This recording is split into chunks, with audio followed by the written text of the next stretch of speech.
नमस्कार, आप देख रहे हैं नेक्स्ट 9 स्पोर्ट्स और स्वागत है आपका हमारी खास अपडेट में। मैं हूं आपके साथ अभिलाष। टीम इंडिया के दो स्टार क्रिकेटर्स हार्दिक पांड्या और केएल राहुल को लेकर विवाद जो है अभी फिलहाल टला नहीं है। हालांकि हार्दिक पांड्या की वापसी हो गई है न्यूजीलैंड दौरे पर और आकर उन्होंने बेहद कमाल खूबसूरत प्रदर्शन किया है। वहीं केएल राहुल एक बार फिर फ्लॉप नज़र आ रहे हैं। उनको शायद ये समझ नहीं आ रहा है कि हमें क्रिकेट किस तरह से खेलनी है। इस साल 2018 उनका फ्लॉप रहा और 2019 भी साफ तौर पर फ्लॉप नज़र आ रहा है। लेकिन इस मामले में हाल ही में जब आईसीसी के सीईओ डेविड रिचर्डसन भारत पहुंचे तो उनसे पूछा गया कि क्या भारतीय टीम के का जो विवाद उठा है इसमें आपकी क्या राय है, तो उन्होंने साफ तौर पर कहा कि मुझे नहीं लगता कि भारतीय टीम इस तरह की टीम है। वो एक वेल बिहेव टीम है, अंपायर्स के फैसले का सम्मान करते हैं और उन्होंने विराट कोहली को गोट यानी कि ग्रेटेस्ट ऑफ ऑल टाइम बता दिया। उन्होंने ये भी कहा कि हार्दिक पांड्या के मसले को जिस तरह से बीसीसीआई और भारतीय टीम ने देखा है या फिर हैंडल किया है वो शायद काबिल तारीफ़ है और उनको उम्मीद थी कि भारतीय टीम इस मसले को बहुत जल्द सुलझा देगा। लेकिन आखिर अंदर की बात क्या है, ये बात सामने आई नहीं है अभी तक। हार्दिक पांड्या और केएल राहुल जब बॉलीवुड डायरेक्टर करण जौहर के famous chat show Coffee with Karan में गए थे, वो कॉफ़ी बड़ी महंगी पड़ी थी उनको। उन्होंने साफ तौर पर कई ऐसी आपत्तिजनक बातें कही थी जो शायद हम कैमरे पर नहीं बता सकते, लेकिन ये बात तो तय थी कि उन्होंने कुछ ऐसा कहा है जो शायद लोगों को बर्दाश्त नहीं हुआ। सोशल मीडिया पर बवाल मचा और उसके बाद बीसीसीआई और सीओए एक्शन पे आया। कहीं ना कहीं उन्हें टेम्प्रेरी सस्पेंड भी कर दिया गया और फिर सीओए की सदस्य डायना इडुल्जी ने कहा कि इन खिलाड़ियों को वर्ल्ड कप तक बैन करने की कोशिश करेंगे। उनके कहने पर लीगल इंक्वायरी बिठाई गई। अब लीगल इंक्वायरी के लिए बीसीसीआई और सीओए पहुंच गए सुप्रीम कोर्ट। सुप्रीम कोर्ट ने फैसला दिया कि हम एक ओम्बुड्समैन अपॉइंट करेंगे और वो ओम्बुड्समैन पूरी तरह से इंक्वायरी करेगा और वो जो फैसला देगा उसके बाद हम जो है हार्दिक पांड्या और केएल राहुल पर अलग फैसला फिर सुनाएंगे। इसके बाद बीसीसीआई भी मान गया, सीओए भी मान गया। अब बीसीसीआई के जो सीईओ हैं, एक्टिंग प्रेसिडेंट जो है सीके खन्ना, उन्होंने कहा कि जब तक ये मसला हो रहा है या फिर ये मसले की इंक्वायरी चल रही है तब तक इन खिलाड़ियों को खेलने दिया जाए। हार्दिक पांड्या वापस आते हैं, केएल राहुल को इंडिया खेलने के लिए भेज दिया जाता है। तो अब सवाल ये उठता है कि जो बातें, चलिए हार्दिक पांड्या ने महिलाओं को लेकर आपत्तिजनक टिप्पणियां की वो गलत है और कहीं ना कहीं वो इस बात की माफ़ी मांग चुके हैं।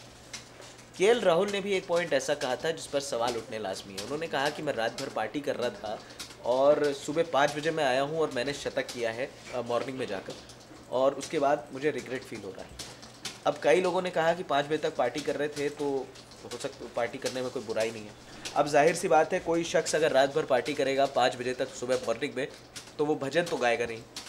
तो कहीं ना कहीं ये बात समझने की है कि वहाँ पर जो एंटी करप्शन यूनिट, जो बीसीसीआई की जो बॉडी है, एंटी करप्शन यूनिट खिलाड़ियों के साथ जाती है, खिलाड़ियों की निगरानी के लिए जाती है, तो क्या वो वहाँ होटल में सिर्फ कंबल ओढ़ने जाते हैं या फिर शायद ये निगरानी करते हैं कि नहीं भाई हमें इन खिलाड़ियों को देखना है। ये मसला मोहम्मद शमी के साथ भी जुड़ा था। जब मोहम्मद शमी और हसीन जहां का विवाद हुआ था तो एंटी करप्शन यूनिट पीछे से बहुत जल्दी खड़ी हो गई और उन्होंने इंक्वायरी बिठा दी कि दुबई क्या करने गए थे। तो भाई आप वहां पर जब साउथ अफ्रीका गए थे, साउथ अफ्रीका से उड़कर मोहम्मद शमी आ रहे थे, तो क्या एंटी करप्शन यूनिट को ये पता नहीं था कि मोहम्मद शमी दुबई जा रहे हैं? और अगर नहीं पता था तो फिर सबसे बड़ा सवालिया निशान तो बीसीसीआई पर लगना चाहिए, क्योंकि आप अपने खिलाड़ियों के साथ जो सपोर्ट स्टाफ भेजते हैं, जो जिन्होंने कभी दुनिया नहीं देखी हो, वो एंटी करप्शन यूनिट में शामिल हो जाते हैं, वो चले जाते हैं भारतीय टीम के साथ। और फिर ये मसला उठता है कि नहीं भाई हार्दिक पांड्या ही गलत हैं, केएल राहुल गलत हैं। मतलब एक कहता ठीक है, समय के साथ शायद उन पर जो लगे दाग हैं वो धुल भी जाए, शायद ये बदनाम क्रिकेटर्स की छवि के साथ भी इनको जीना पड़े, लेकिन क्या जिम्मेदार एसीयू नहीं है? एसीयू पर इंक्वायरी क्यों नहीं बिठा पा रहा है बीसीसीआई? और दूसरी बात यह है कि अगर बीसीसीआई को इनका टेम्प्रेरी सस्पेंशन जो है वो रोकना था या फिर इन खिलाड़ियों को खेलने दिया जाना चाहिए था, तो फिर आप सुप्रीम कोर्ट करने के लिए क्या गए? क्या बीसीसीआई दुनिया का शायद सबसे रिचेस्ट बोर्ड है, क्या बीसीसीआई जो है वो इतनी ताकत नहीं रखता है कि आप अपने ऐसे खिलाड़ियों को खुद के तौर से सजा दें?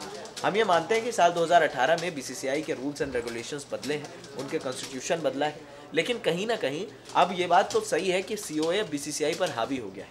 इवन सीओए में भी जो कमिटी ऑफ एडमिनिस्ट्रेटर्स जो सुप्रीम कोर्ट द्वारा बनाई गई है, सीओए के प्लेयर्स भी जो जो मेंबर्स हैं उनकी आपस में भी नहीं बन रही। डायना इडुल्जी कुछ और कह रही हैं, विनोद राय साहब कुछ और कह रहे हैं। तो ये सारी चीज़ें अब शायद दो खिलाड़ियों के करियर पर अब सवालिया निशान लग गया है। अब अगर 5 फरवरी को सुप्रीम कोर्ट ओम्बुड्समैन अपॉइंट करेगा और ओम्बुड्समैन में वो जांच क्या करेगा कि आपने महिलाओं के बारे में कैसे कहा? भाई मुंह से कहा होगा, जाहिर सी बात है। अब इस बात पे इंक्वायरी क्या बैठेगी ये शायद वही जानते हैं। मेन इंक्वायरी जो है वो ये है कि जो इन्होंने कहा है कि हम पार्टीज़ करते हैं, हमने किसी चीयर लीडर को नहीं छोड़ा, इस तरह की जो बातें जो सामने आई हैं, इस पर इंक्वायरी ये होगी कि अगर आप बाहर पार्टी करने जाते हैं बिना किसी को बताए, तो क्या ये ज़रूरी है कि आप बिल्कुल सेफ़ रहेंगे? क्या कोई ऐसा जिसे हम कहते हैं कि एक अनजान शख्स आपके सामने मैच फिक्सिंग का भी आपको ऑफ़र कर सकता है? खैर, जब इस तरह की इंक्वायरी होगी तो जो सच है वो शायद सामने आएगा, और ये बहुत बड़ा मूव लिया है बीसीसीआई ने। या तो फिर एसीयू पर सवाल उठेंगे या फिर इन दोनों खिलाड़ियों पर सवाल उठेंगे। अब हार्दिक पांड्या के जहन में क्या आ रहा होगा? केएल राहुल तो शायद अब टीम से बाहर ही हो गए हैं कि भाई अगर मैं बाई चांस अच्छा प्रदर्शन कर रहा हूँ और बाद में अगर मुझे बैन करने की डिमांड आती है तो फिर आप क्या करेंगे? क्या मुंबई इंडियंस हार्दिक पांड्या को इस बार आईपीएल में खेलने का मौका देगी? क्योंकि अभी ये मसला सुलझा नहीं है।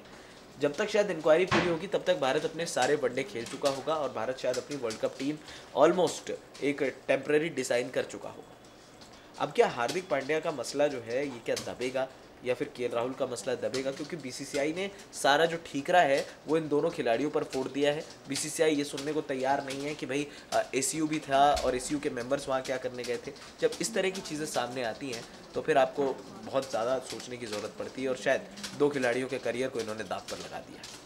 आपकी क्या राय है इस मसले पर? आप भी हमें ज़रूर भेजें। फिलहाल इस खास अपडेट में इतना ही। हमें दे दीजिए इजाज़त, और हाँ, हमारे चैनल नेक्स्ट 9 स्पोर्ट्स को सब्सक्राइब करना मत भूलिए।